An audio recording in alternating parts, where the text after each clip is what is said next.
El poeta, narrador y académico Luis Eduardo García ha publicado recientemente el libro Lo que parece estable, libro que reúne su poesía desde 1987, año en el que aparece su primer poemario, hasta el 2021, ¿no? Hay un poemario que está en proceso, pero cuyos poemas ya se incluyen en este libro. Es un libro realmente interesante que yo se los recomiendo mucho porque nos permite transitar toda la obra poética de Luis Eduardo. Y no solamente para ver la evolución del poeta, aunque ya desde su primer libro Luis Eduardo demostraba sus dotes poéticas, sino también para ver cómo poemario tras poemario iban cimentando un gran corpus poético, con temas que aparecen y reaparecen, con poemarios que dialogan entre sí. Y justamente sobre este libro conversé con Luis Eduardo hace unos días y quiero compartir con ustedes dicha conversación. Pero antes quiero recordarles que sigamos leyendo. Las librerías ya funcionan de manera presencial y yo les recomiendo la librería Escena Libre. Pueden encontrar su local en San Isidro, en la avenida Camino Real, dentro del Centro Cultural de la Universidad Católica, y también por supuesto seguirla a través de sus redes sociales como Facebook e Instagram. Y también nos puede seguir a nosotros en nuestra página de Instagram buscándonos como Letra Capital Oficial. Ahora sí, sin más preámbulos, los dejo con la entrevista a Luis Eduardo García aquí en Letra Capital.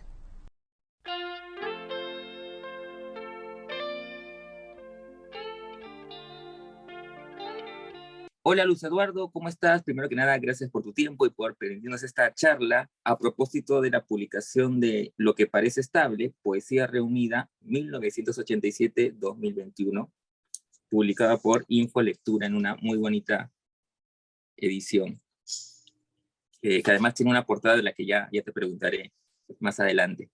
Eh, bueno, yo quería empezar la conversación, Luis Eduardo, preguntándote acerca de, eh, digamos, cómo tú te enfrentas a partir de esta reunión de tu poesía a tu obra, porque yo digamos, releerla, había leído ya algunos poemarios tuyos, algunos otros me ha permitido esta reunión poder acceder a ellos. Eh, Me da la sensación, tú me corregirás si es que es una lectura un poco eh, arriesgada mía, pero yo tengo la sensación que de alguna manera, ¿no? Tu obra poética, o mejor dicho, tus libros, ¿no? Formarían una gran obra poética en el sentido de, no por la forma, porque cada libro trae su propia forma, tú experimentas en diferentes libros diferentes formas expresivas, pero sí siento que se puede hablar de una obra en el sentido de que hay muchas conexiones, muchos diálogos entre ellas, ¿no?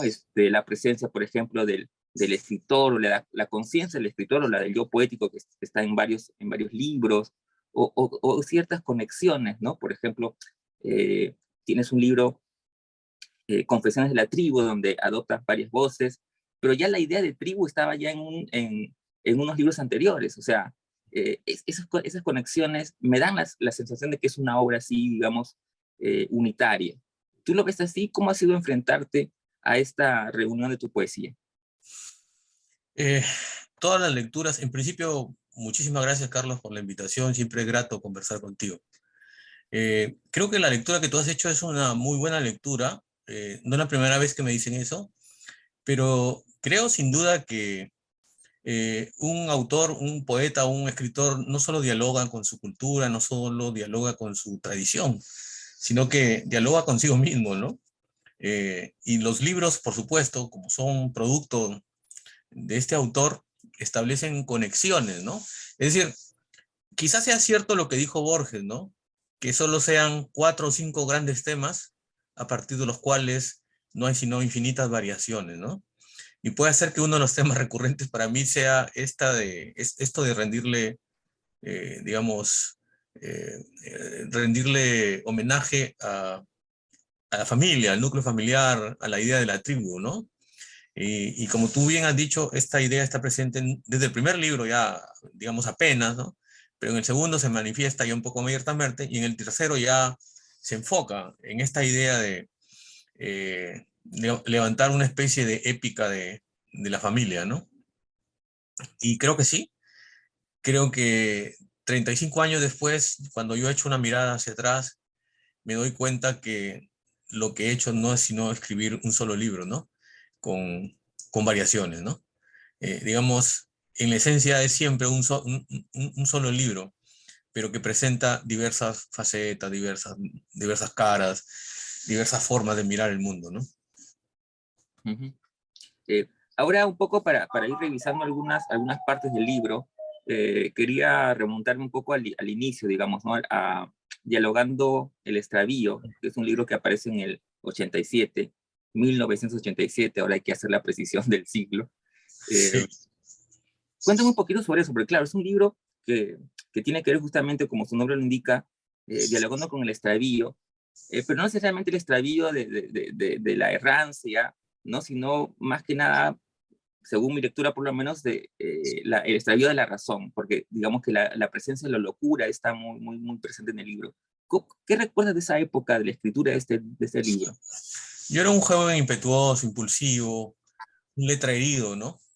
Eh, Alguien que leía a Rimbaud, a Baudelaire, leía a los simbolistas, se entusiasmaban con la maldición maudite de la poesía y creía en este don de que la palabra tenía un poder supremo y sobrenatural, ¿no?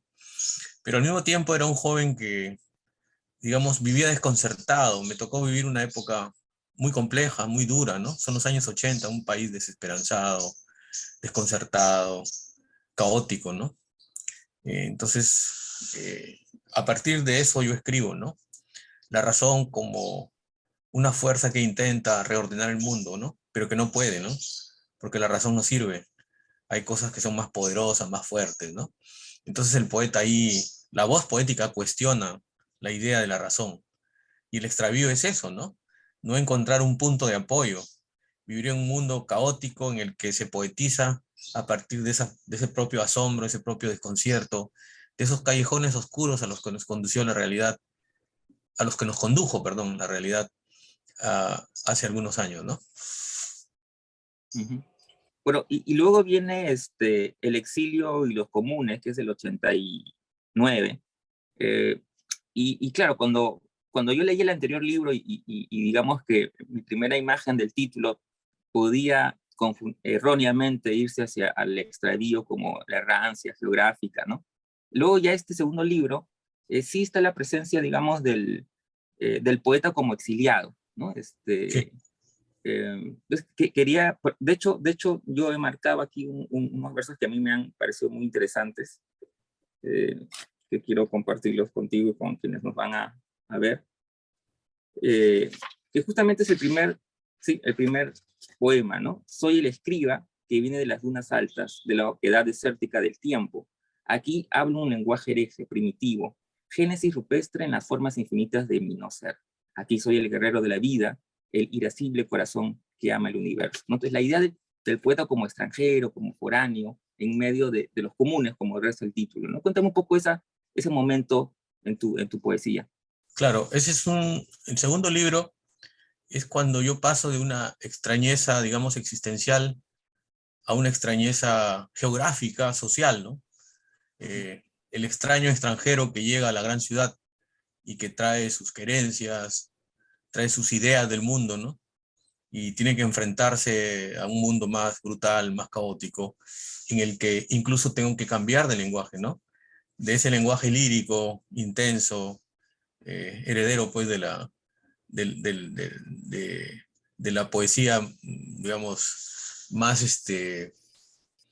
desconcertada desde el punto de vista occidental. Paso a una visión, digamos, más colectiva, ¿no? Más social, ¿no? Es el poeta que ha sido sacado de su entorno familiar, del núcleo, del núcleo social, para pasar a un mundo en el que no se siente cómodo, no se siente afín. Entonces poetiza eso. Ya no poetiza el caos, lo que poetiza es el pasado, ¿no? La idea de la vida un poco más, digamos, más familiar, ¿no? Más social. Entonces, el libro pasa del desierto luego a una visión más íntima y luego pasa hasta una voz un poco más colectiva, más objetiva, ¿no? Entonces, en ese tránsito, el lenguaje se va transformando también. Va adquiriendo nuevas aristas, hay un nuevo estilo, los versos son mucho más largos, tratando de aprender, ¿no? Tratando de expresar ese mundo que ya es distinto, ¿no? Claro, eso coincide con etapas de mi vida en las que yo, digamos, dejo no solo atrás mi adolescencia, empiezo una juventud, pero una juventud que significa también una, una nueva geografía en mi vida, ¿no? Una geografía física, una nueva geografía existencial, una geografía social y moral también, ¿no? Entonces, el libro da cuenta de eso, por eso se llama El exilio de los comunes. El exiliado que viene a encontrarse con los extraños, él es que es un extraño extranjero, viene a encontrarse con otros extraños y procura instalarse, pero siempre está descolocado en ese mundo, ¿no? Sí, es cierto. Bueno, y luego aparece Confesiones de la Tribu en el 1991, que justo como lo comentábamos hace un momento, ¿no? Tiene que ver justamente con el concepto de tribu, ¿verdad? Familiar, por ejemplo, ¿no? Que está muy presente en el libro. Y en el que también la forma nuevamente cambia, ¿no? Ahí aparecen otros yo poéticos, por ejemplo, ¿no? Asumes otras voces. Cuéntame un poquito ese paso, ¿no? Claro, ahí nuevamente el lenguaje tiene que sufrir un proceso de cambio, ¿no? Ya que lo que quiero poetizar no se puede hacer con la voz que yo tenía antes, ¿no? Si mi itinerario empieza con dialogando el extravío en el que hay una voz profundamente lírica que poetiza el caos y la extrañeza existencial, en el segundo libro hay una voz, digamos, con ciertas connotaciones épicas, ¿no? Que intenta narrar o poetizar, eh, digamos, la trayectoria que sigue un poeta en una geografía distinta, en un mundo, en una geografía moral y social distinta. Y en el tercer libro, es el libro que cierra ese ciclo, ¿no? Porque vuelve al segundo, pero vuelve para poetizar el núcleo familiar con otro lenguaje, ¿no? Con un lenguaje en el que se combinan o se interpolan, digamos, frases bíblicas con pensamientos filosóficos. Incluso la música de esa poesía es una música distinta, ¿no? Eh, digamos, mucho más marcada, ¿no? Con una musicalidad, digamos, más visible, ¿no? Que no se podía percibir en el segundo ni en el primer libro, ¿no? Y entonces yo considero que esos tres libros tienen una unidad, ¿no? El tercero cierra el círculo del poeta que eh, poetiza desde sí mismo, pero también poetiza a partir de las experiencias extrañas que están afuera, ¿no? Pero todo en torno a un tema recurrente, que es el tema de la familia, de la tribu, del paraíso perdido, ¿no? Uh-huh. De cierta Es forma. cierto, claro. Y como tú dices, pues tiene este tono mítico, ¿no? Con esas referencias bíblicas.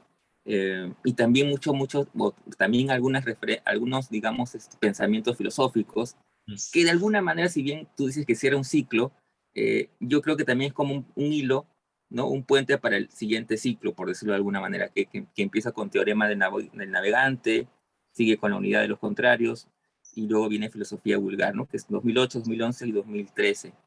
Entonces quisiera un poco que me hables de esta etapa, estos tres libros, ¿no? Porque luego quiero preguntarte del siguiente, ¿no? Y quiero extenderme un poquito más en el otro. Cuéntame, porque esos tres libros también me parece que cerrarían otro ciclo. Sí, exacto. Ahí hay otro ciclo, ¿no? Que se abre con Teorema del Navegante. Mira que sigue la idea del que navega, ¿no? Del que viaja por el mundo extraviado, ¿no? Sin un norte aparente, pero que brega y sigue porque intuye que hay que ir hacia un lado, ¿no? En Teorema del Navegante ya también nuevamente el lenguaje vuelve a sufrir un proceso de transformación, pero ahí ya se nota la hibridación con la filosofía, ¿no? Que es una cosa que me ha preocupado toda la vida, ¿no? Construir una poesía en el que la filosofía y la poesía dialoguen, que ambas cosas fluyan de manera natural y que luego broten en estos versos, eh, que espero yo haber logrado eso, ¿no? Una poesía que intente al mismo tiempo que sin dejar de ser lírica, como dice Víctor Ruiz, busque el desarrollo de un concepto y de una idea, ¿no? Y que mezcle ambas cosas y que, bueno, y que la poesía resultante sea expresión de un equilibrio, ¿no? Entonces, esos 3 libros creo que tienen eso, está claramente presentado ahí, ¿no? Una voz lírica que vuelve a recuperarse, pero que al mismo tiempo trata de desarrollar un concepto y una idea. Parece extraño, ¿no? Porque la poesía no se construye con ideas, ¿no? Ni con conceptos, la poesía se construye con palabras, y las palabras lo que expresan son emociones, son sentimientos, ¿no?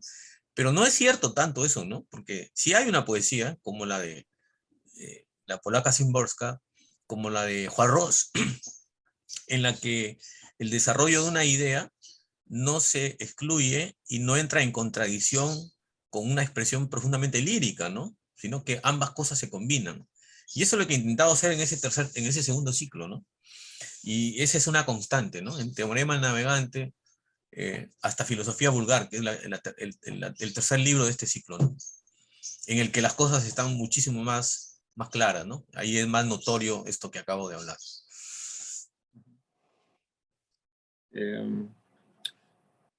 Bueno, y luego viene Manual de Sabiduría, que es del 2021, y que es un poemario todavía inédito, digamos, como libro, ¿verdad?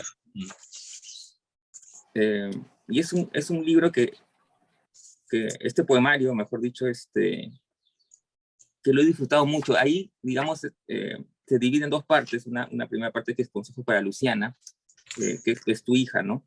Y yo quiero empezar un poco a conversar sobre este poemario con unos versos que a mí realmente me han deslumbrado y conmovido al mismo tiempo, ¿no? Que dice así: querida mía, arroja con fuerza tu luz cuando llegue la gran oscuridad. Hazla estallar en tus recuerdos y que yo sobreviva en ellos como una cometa que viene desde un universo paralelo a encontrarse contigo. Recordarme es recordarnos. Eh, Cuéntame un poquito la concepción de este libro. Sí, al principio iba a ser un libro en el que yo solo iba a dejarle una serie de respuestas provisionales, ¿no?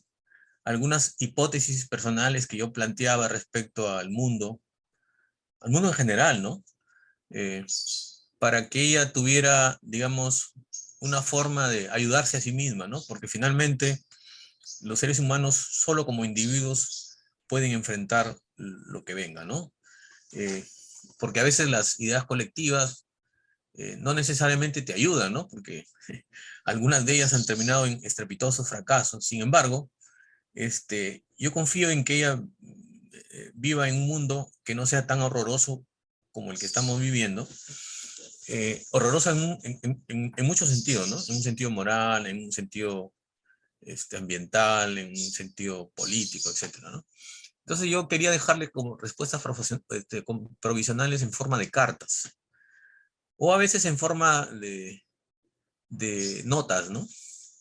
O de cartas no enviadas. Y entonces concebí eso, pero conforme iba escribiendo el libro, me di cuenta de que esas respuestas que yo le dejaba, esas hipótesis que yo le quiero dejar a Luciana, pueden ir más allá de Luciana, ¿no? Luciana es solo el símbolo de los seres humanos que vendrán en el futuro, que ahora son niños, ¿no?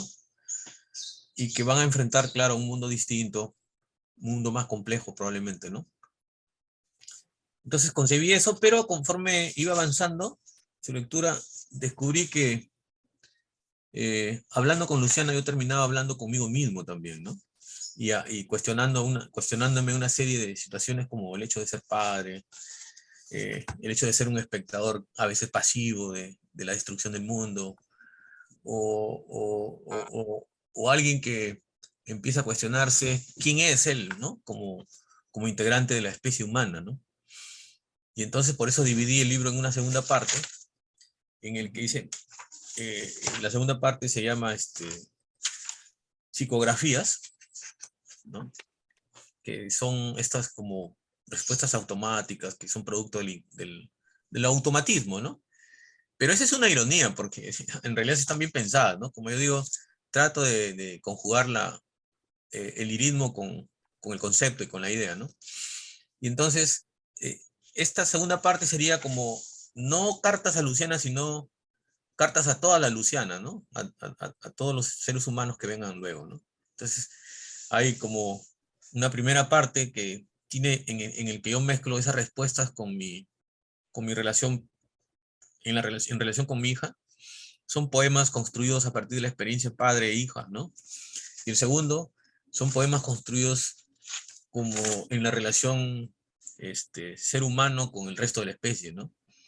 En el que yo planteo una serie de interrogantes que van desde el primer homínido hasta el último, ¿no? Que, que es el que estamos viviendo, ¿no? Que es la era del Internet de las cosas, ¿no? Entonces, pero es un poemario en construcción todavía, ¿no? Este es un adelanto de lo que estoy tratando de terminar, ¿no? Sí, bueno, es último libro me ha gustado mucho, y como tú dices, de alguna manera lo que puede ser íntimo en el sentido de dirigirse a una persona particular como tu hija, como Luciana, y al mismo tiempo no resonar en todos los demás, ¿no? Como algo más colectivo, ¿no? Digamos. Bueno, Luis Eduardo, quería un poco terminar esta conversa yendo nuevamente a tu poesía, eh, porque de alguna manera, según mi lectura, que ya tú me corregirás si me parece si es un poco arriesgada, creo que de alguna manera he encontrado no sé si tu arte poética, pero sí quizás una visión que tienes de la poesía en unos versos que a mí me han sobrecogido, ¿no? Es un poema que viene en filosofía vulgar y que dice más o menos así: si una palabra por error me abandonara en el papel, lanzaría una botella al mar para que los demás compartieran mi naufragio. Entonces yo pensaba en la poesía como esa botella que el poeta arroja al mar para que todos los demás, digamos, compartiéramos ese naufragio. Creo que es una lectura correcta, ¿no? Y que muy bien podría servir como epígrafe para el último libro, ¿no? Es eso, ¿no? La poesía es el papel que está dentro de una botella y que los náufragos encuentran en el mundo. La poesía nos ayuda a eso, ¿no? A sobrellevar el desconcierto, el exilio, el naufragio en el que a veces caemos, ¿no? La poesía nos devuelve, digamos, nos devuelve a la condición humana, nos abre ciertas grietas para poder mirar a través de ellas, de que la vida no es como es, que hay una vida llena de belleza, de conmoción, es una vida que puede recuperar al ser humano, ¿no? Que nos devuelve a nuestra condición, ¿no? Lástima que la poesía está tan relegada y sea para unos cuantos, ¿no?